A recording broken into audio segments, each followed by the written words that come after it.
what you're given, that's how we live it. Don't be mad at the system, it's simply how we've existed. I hear a lot of people talking like they politicians and choose to be an accountant because it's safe in the business.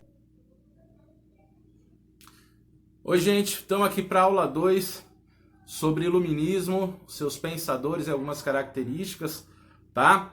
Nessa aula a gente vai falar sobre alguns pensadores iluministas e um pouquinho da contribuição deles para esse movimento intelectual, tá? Intelectual, cultural, político, certo? Bom, o primeiro a citar é o John Locke. John Locke, ele era um inglês que criticava muito o absolutismo, né? O absolutismo monárquico. E, dessa maneira, ele acabou sendo perseguido, obviamente, pelas monarquias da Europa, tá? Dessa forma, ele defendia a ideia que os governos, o Estado, deveria interferir minimamente na sociedade.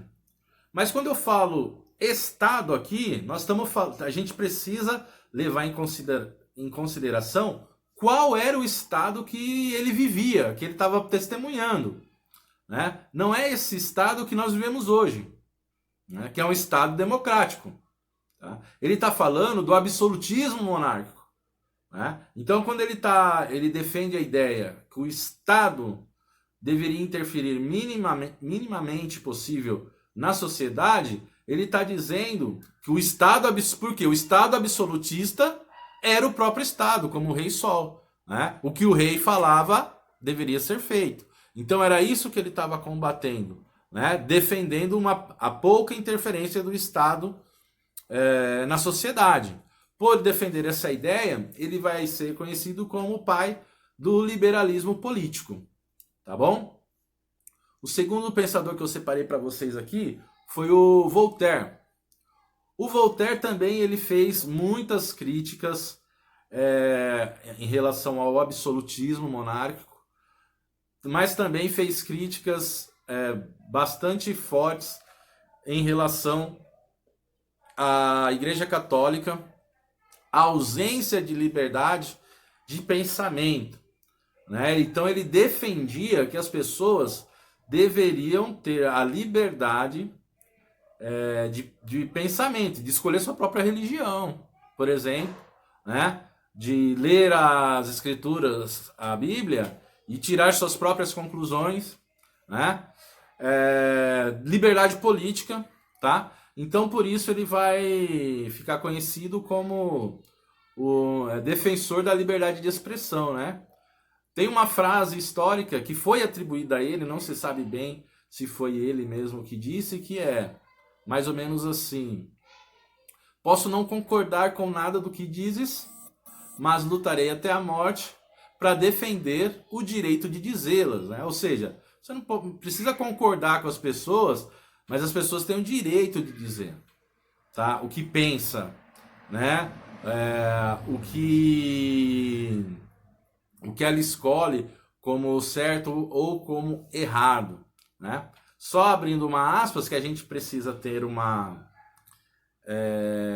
fazer uma observação, que hoje no mundo contemporâneo, né, por exemplo, no nosso exemplo, no Brasil contemporâneo que a gente vive, a gente tem um conjunto de leis, uma Constituição bem clara que defende a liberdade de expressão, né?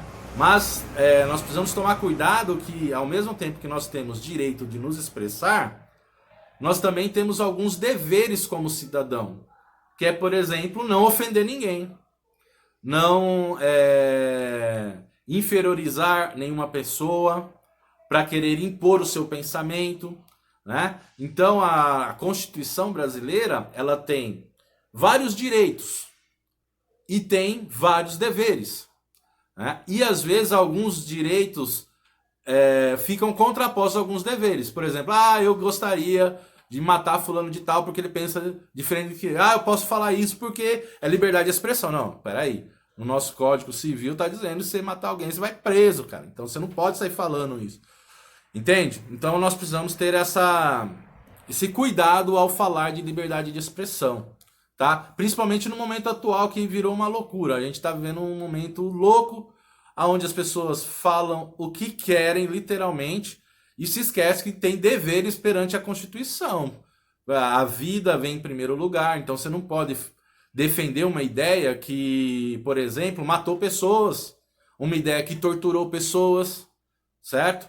Porque aí é um direito que está entrando em contradição com o outro, mas a nossa Constituição diz que, em primeiro lugar, vem a vida, acima de tudo, beleza? Bom, então por isso que Voltaire ficou conhecido como...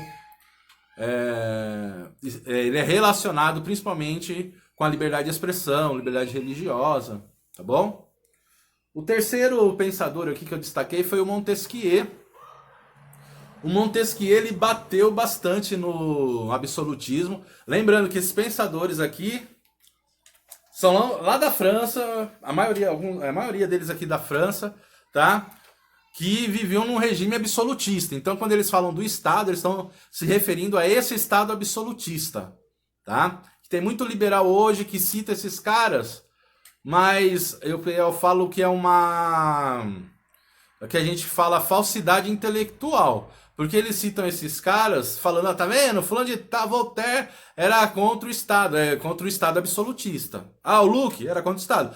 Contra o Estado absolutista. A gente não vive hoje em um Estado absolutista.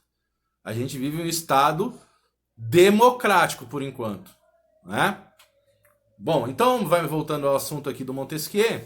O Montesquieu, ele dizia que quando o poder ele está concentrado nas mãos de uma pessoa, geralmente, ou de um pequeno grupo, geralmente essa pessoa, esse pequeno grupo, ele tende a tirar proveito do poder, em benefício próprio. E o governo, ele não existe para que poucas pessoas, ou uma pessoa, utilize ele para proveito próprio. Os governantes existem para governar da melhor forma para o conjunto total da sociedade, certo?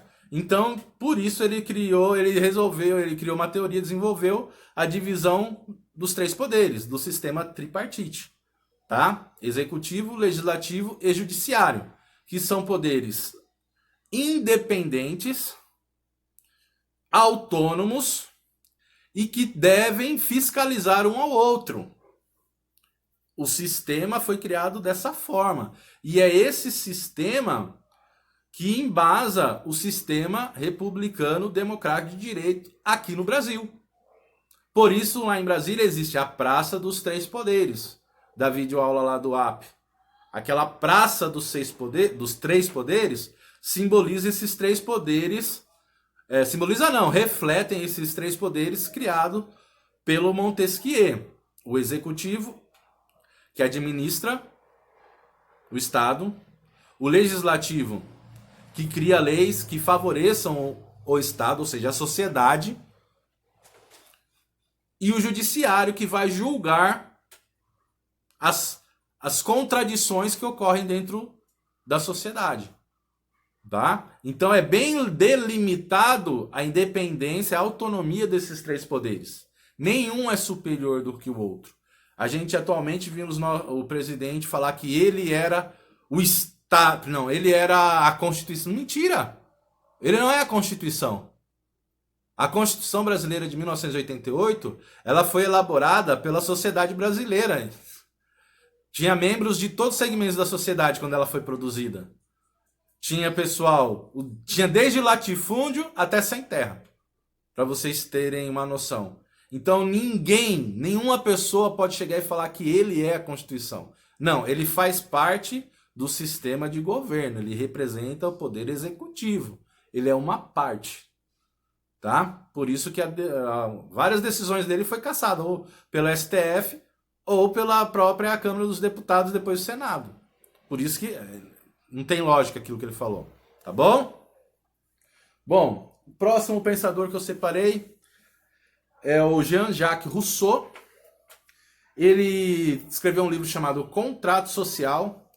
Ele tem várias contribuições, inclusive na área da educação, mas aqui a gente vai focar um pouco na política, tá bom? E nessa obra Contrato Social, ele vai dizer assim, basicamente, que a soberania do Estado se encontra na vontade do povo. Então, assim, o Estado só tem legitimidade quando a maior parte da população tá junto com ele. Entendem? E isso deu base para a democracia moderna, né? Que vai dizer que a vontade da maioria deve prevalecer. Certo? Minha cachorra começou a rosnar aqui.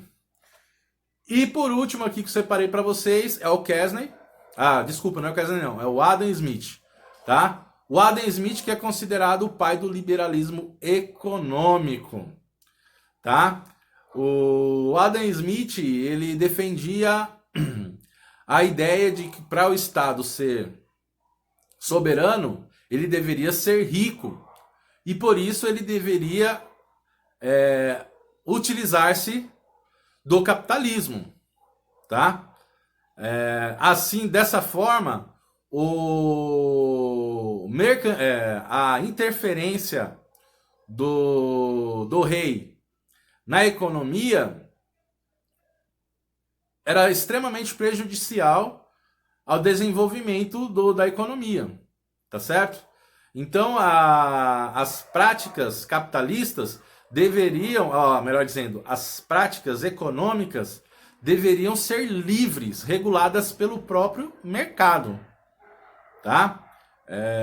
Então, dizendo melhor, né? O Adam Smith, ele vai defender a participação mínima do Estado na economia, porque com isso a economia se desenvolveria. E no momento que ele escreveu isso, qual o modelo de sistema que estava se desenvolvendo? O modelo capitalista, tá bom? Então, quando ele está falando de Estado naquele momento, ele está falando também do Estado absolutista, certo, pessoal? Então, é que as liberais atuais metem... eu ia falar um palavrão aqui.